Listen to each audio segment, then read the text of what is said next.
गणेशाय नमः। मैं डॉक्टर मधुमाला मधु संस्कृत कोचिंग में आप सबका स्वागत करती हूँ। तो नेट एग्जामिनेशन का फॉर्म भरने का डेट भी निकल गया है और नेट एग्जामिनेशन का डेट भी निकल गया है। 31 दिसंबर से लेकर के 7 जनवरी 2026 तक में इसकी एग्जामिनेशन हो जाएगी। तो आज जो मैं विषय लेकर के आई हूँ, नेट का सिलेबस। जो लोग नए हैं उनके लिए बहुत फायदेमंद है और जो पुराने हैं वो भी देखें कि नेट के सिलेबस को कितने इकाइयों में बांटा गया, क्या सब इम्पोर्टेंट है और किन इकाइयों से कौन कौन से सवाल आते हैं। तो आज हम लोग पूरे विस्तार से जानेंगे। तो नेट एग्जामिनेशन जो होता है वो 2 पेपर का होता है। एक जनरल पेपर है जो सबको देना है और एक स्पेशल पेपर जो अपने विषय से संबंधित होता है। तो जो अपने विषय से संबंधित पेपर होता है उस पेपर में जिन लोगों का संस्कृत है, तो मैं आज उसके लिए सिलेबस लेकर के आई हूँ। तो नेट का सिलेबस जो है वो पीजी में भी चलता है, तो पीजी वाले छात्रों के लिए भी बहुत इम्पोर्टेंट है और जो नेट दे रहे हैं उनके लिए तो बहुत ही महत्वपूर्ण है ये विषय। तो आज हम लोग देखेंगे कि नेट के सिलेबस को कैसे तैयार किया गया है। नेट सिलेबस जो है संस्कृत वाला वो 10 इकाइयों में विभक्त है। 10 इकाई में से आज एक इकाई पे हम लोग चर्चा करेंगे। तो प्रथम इकाई में क्या है, कहा वैदिक साहित्य का सामान्य परिचय।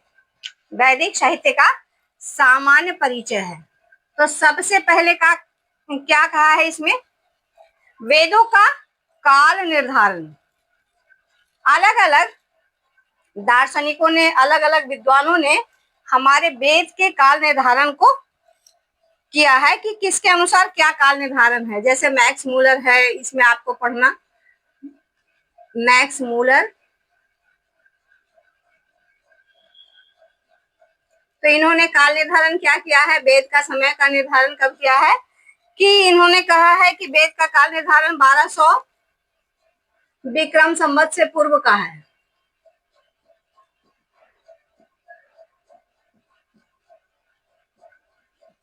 दूसरा जो पढ़ना है, जिस विद्वान का काल निर्धारण आपको जानना चाहिए, वो है बेवर, जो आपके सिलेबस में है। बेवर का काल निर्धारण। तो बेवर महोदय कहते हैं कि वेद का काल जो है 1200 से 1500 ईस्वी के आसपास मानना चाहिए। 1200 से 1500 ईस्वी पूर्व मानते हैं। तीसरा जो है विद्वान वो है जय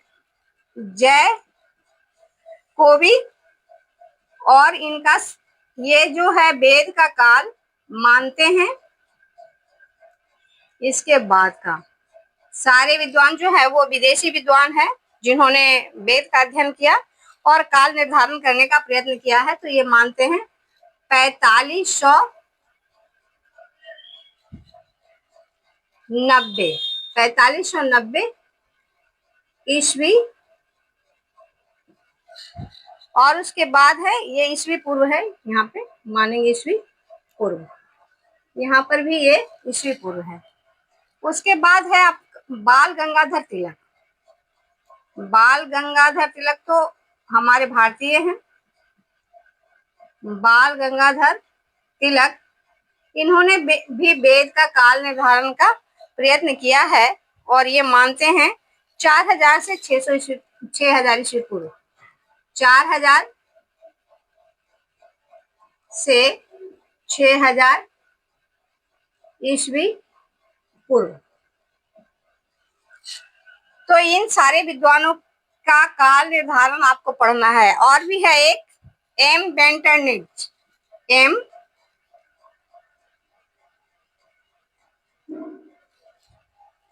विंटर,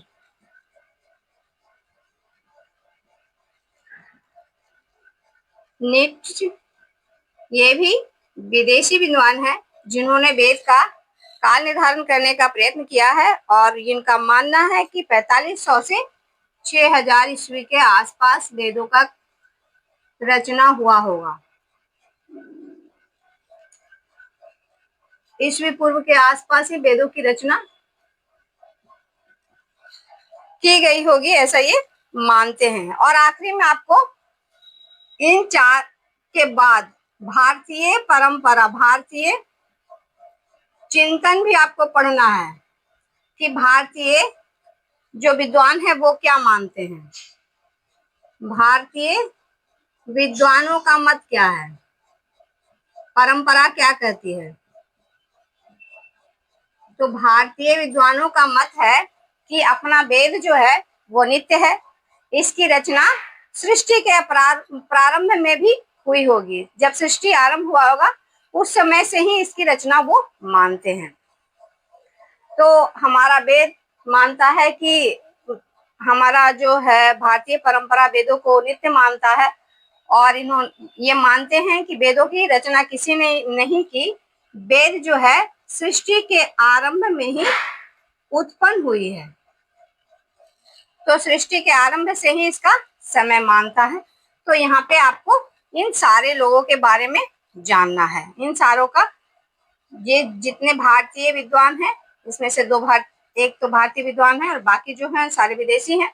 इन सारे लोगों ने वेद के काल निर्धारण करने की प्रयत्न किया है, और इन सब के काल निर्धारण से सवाल पूछे जाते हैं। जैसे आपसे पूछा जाएगा 1200 ईस्वी के आसपास किस विद्वान ने वेद का काल निर्धारण किया है, या फिर पूछा जाएगा 4590 ईस्वी के पूर्व किसका मानना है वेदों का समय, या फिर भारतीय विद्वान परंपरा में वेद का समय क्या मानते हैं।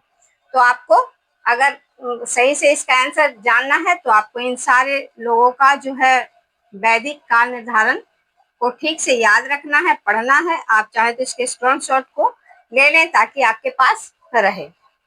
अब चलते हैं दूसरा जो है इसमें प्रथम इकाई में और पढ़ना है आपको संहिता साहित्य। संहिता साहित्य में क्या है? ऋग्वेद, यजुर्वेद, सामवेद, अथर्ववेद, ये चारों वैदिक संहिता को पढ़ना है। इसके बाद आते हैं संवाद सूक्त। कुछ संवाद सूक्तों को भी पढ़ना है। संवाद सूक्तों में है पुरूरवा उर्वशी, पुरूरवा उर्वशी संवाद। दूसरा है यम यमी संवाद।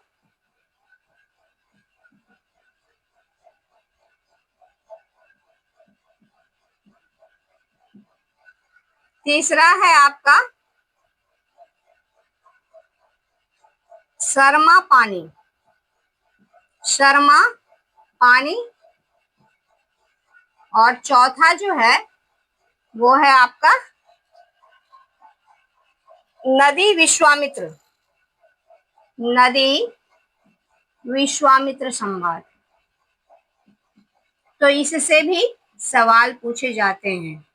तो ये संवाद, आपको संवाद सूक्त 4 पढ़ना है जो आपके सिलेबस में है, नेट के सिलेबस में है और पीजी के भी सिलेबस में है।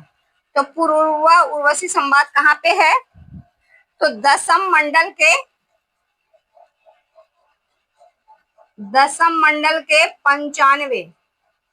95 सूक्त। यम यमी संवाद जो है दसम मंडल का 10म सूक्त। ऐसे भी सवाल आते हैं, दसम मंडल के 10म सूक्त में किसका संवाद है? आपके पास 4 ऑप्शन होंगे, यम यमी संवाद, पुरूरवा उर्वशी, शर्मा पानी, या इनमें से कोई नहीं। तो यदि आप पढ़े रहेंगे, जाने रहेंगे तो इसका उत्तर सही लिख पाएंगे। तीसरा जो है शर्मा पानी सिद्धांत जो संवाद है, ये है दसम मंडल का 108वां सूक्त। और नदी विश्वामित्र संवाद तृतीय मंडल का 33वां सूक्त। तो इन सारे सूक्तों को आपको पढ़ना है, मंडल सहित पढ़ना है। आप अगर मंडल याद ना रखेंगे तो इससे भी आपके सवाल छूट जाएंगे। तो आपको इसका भी स्क्रीनशॉट ले लेना चाहिए ताकि आपके पास रहे। आप चलते हैं ब्राह्मण ग्रंथों को जानते हैं। तो हर वेद का अपना अपना ब्राह्मण है। ऋग्वेद का ब्राह्मण, यजुर्वेद का ब्राह्मण, सामवेद का ब्राह्मण और अथर्ववेद का ब्राह्मण ग्रंथ। तो सब वेद का अपना ब्राह्मण ग्रंथ है। उसी प्रकार से आरण्यक ग्रंथ भी हैं। हर वेद का अपना अपना आरण्यक है।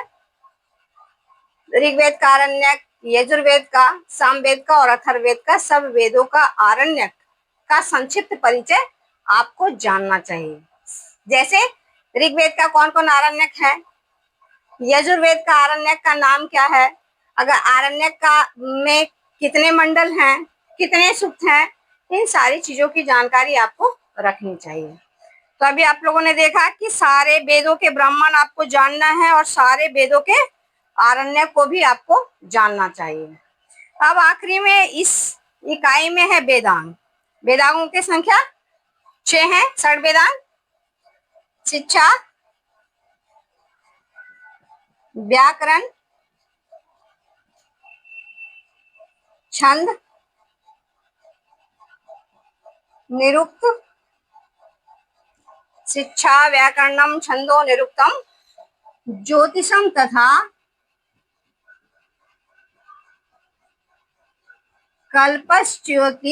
कल्पश्चेति षडंगानि वेदस्याहुर मनीषिण।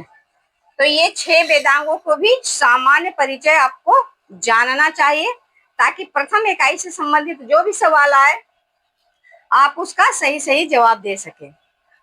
तो आज हम लोगों ने प्रथम इकाई को ठीक से जाना। अगर आपको ये वीडियो पसंद आया होगा तो लाइक करें, सब्सक्राइब करें और बेल आइकन को अवश्य दबाएं। ज्यादा से ज्यादा कमेंट करें ताकि मैं उत्साहित हूं और आपके लिए ज्यादा से ज्यादा वीडियो लेकर आ सकूं। तो कल हम लोग दूसरे इकाई पे चर्चा करेंगे। वीडियो में आखिर तक बने रहने के लिए धन्यवाद।